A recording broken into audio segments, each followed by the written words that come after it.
Olá jovens, bem-vindos ao Exame GD. Isto é uma breve análise dos exercícios do Exame Nacional de Geometria, época especial, que foi na passada sexta-feira. No exercício número 1, temos uma interseção de um plano com uma reta.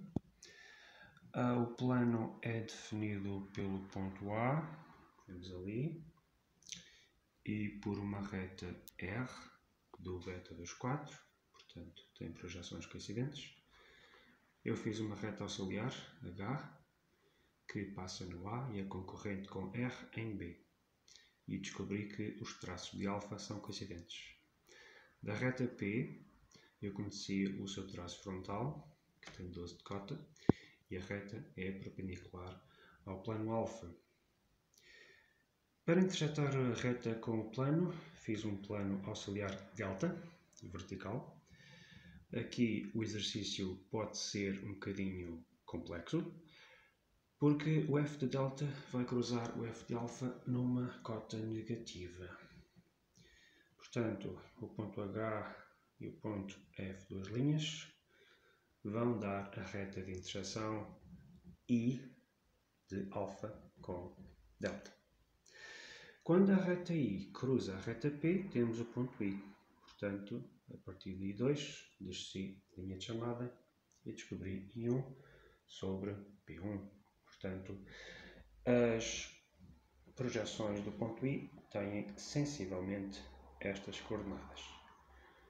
Vamos ao segundo. Número 2.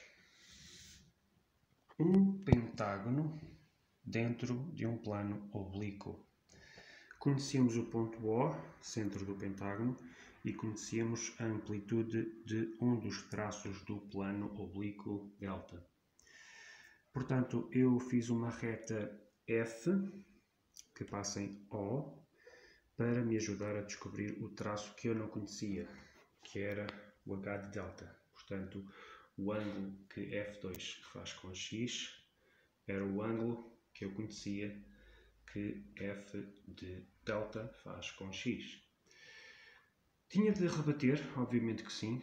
Usei F de delta como charneira, rebati o O e não conhecia mais nenhum, mas sabia que o ponto A tinha cota 0, pertencia ao H de delta.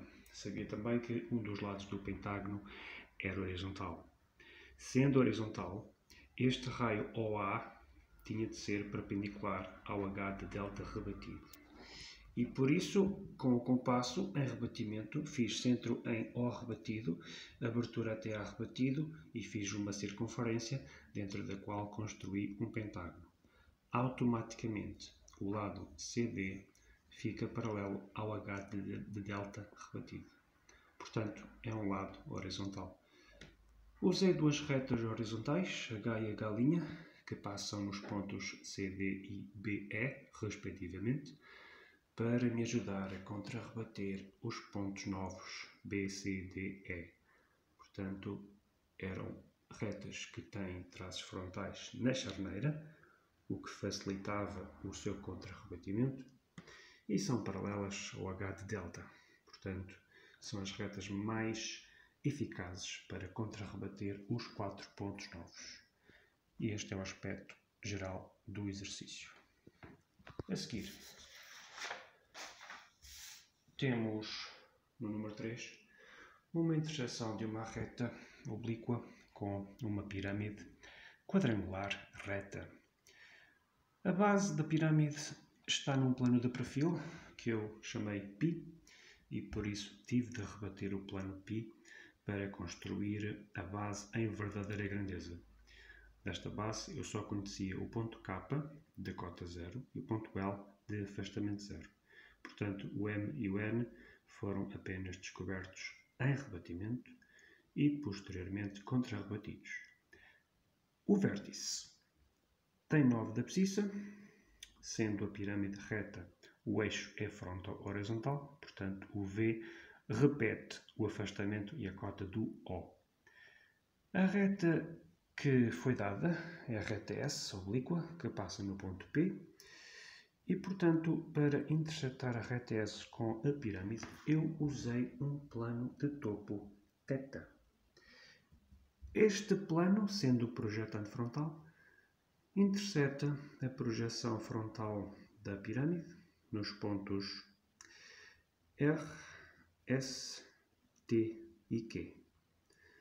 Puxei linhas de chamada para a projeção horizontal e pude verificar que a secção é um quadrilátero. Quando a projeção S1 entra e sai desse quadrilátero, tenho o ponto X e o ponto Y. Portanto, só precisei de subir linhas de chamada para descobrir X2 e Y2 sobre a projeção S2. Os pontos que aqui estão têm sensivelmente estas coordenadas. Portanto, tive também cuidado de assinalar as invisibilidades da reta, consoante estivesse dentro, atrás ou por baixo da pirâmide. Não era assim tão difícil, tirando a parte da base. Depois, número 4, temos aqui uma sombra de um prisma quadrangular com bases assentes em planos frontais. Sabíamos o ponto A e o ponto B da base menos afastada e sabíamos que as arestas laterais mediam 5 cm e eram horizontais.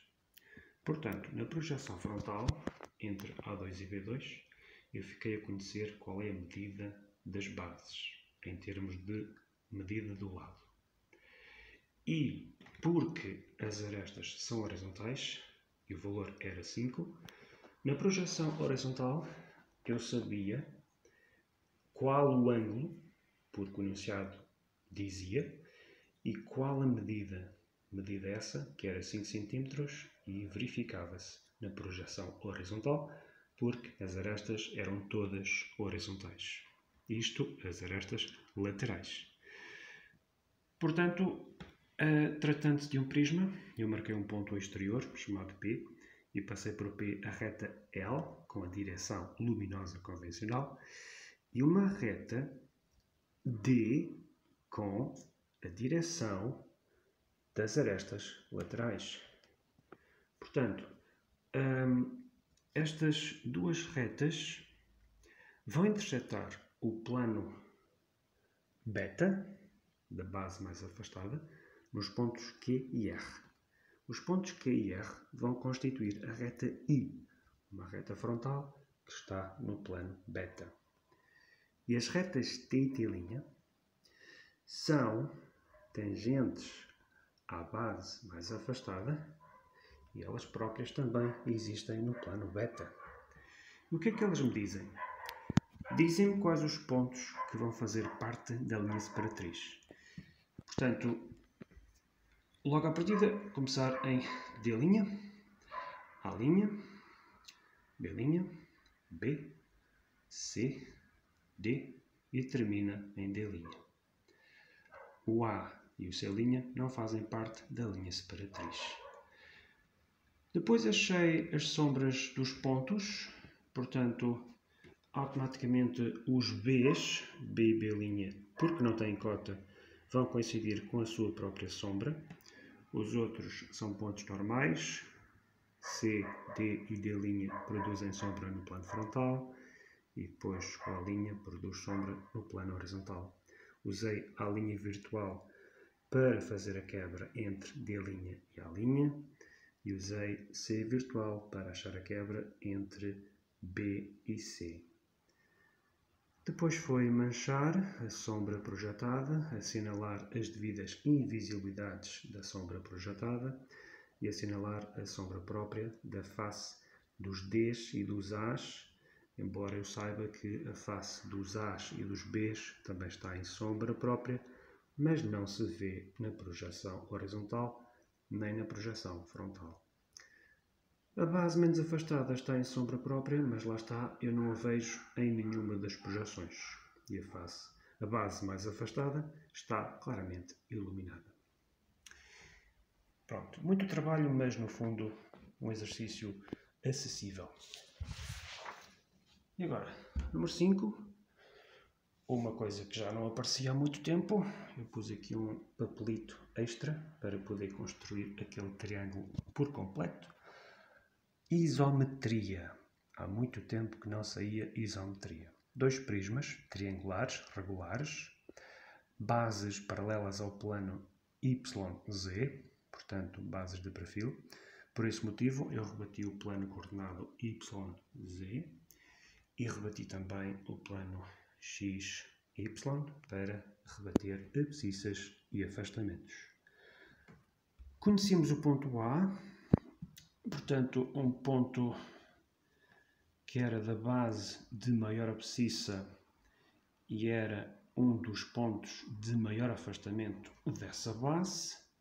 B também fazia parte dessa base, portanto a distância entre A e B deu-me a medida do lado do triângulo e construí esse triângulo aqui, no rebatimento de YZ, e a altura deste prisma era 2. E foi aqui no rebatimento de XY que marquei esse valor de 2 de altura. O segundo prisma tinha o ponto B, era um ponto partilhado, e o ponto G. Portanto, tinham uma medida de base ligeiramente mais curta, mas compensava em altura. Portanto, a altura deste prisma 2 era 4 cm. Na projeção 3 rebatida, usando o valor B3G3, construí a base em verdadeira grandeza para conhecer este ponto de maior afastamento, para poder saber a perspectiva destes dois vértices.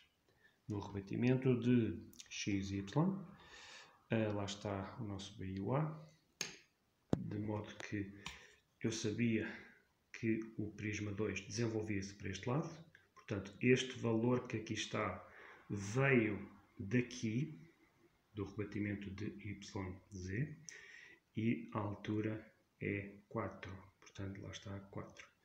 Eu até posso acrescentar aqui, sem qualquer stress, o G1 rebatido. Isto é estranho, filmar e escrever.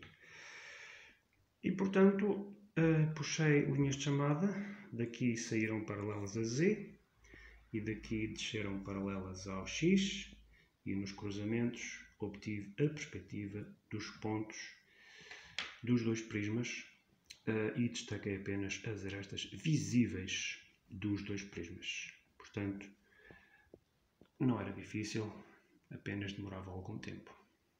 Depois eu faço um vídeo com mais cuidado, com os passos todos, e mais bonitinho e tudo, ok? Fiquem bem.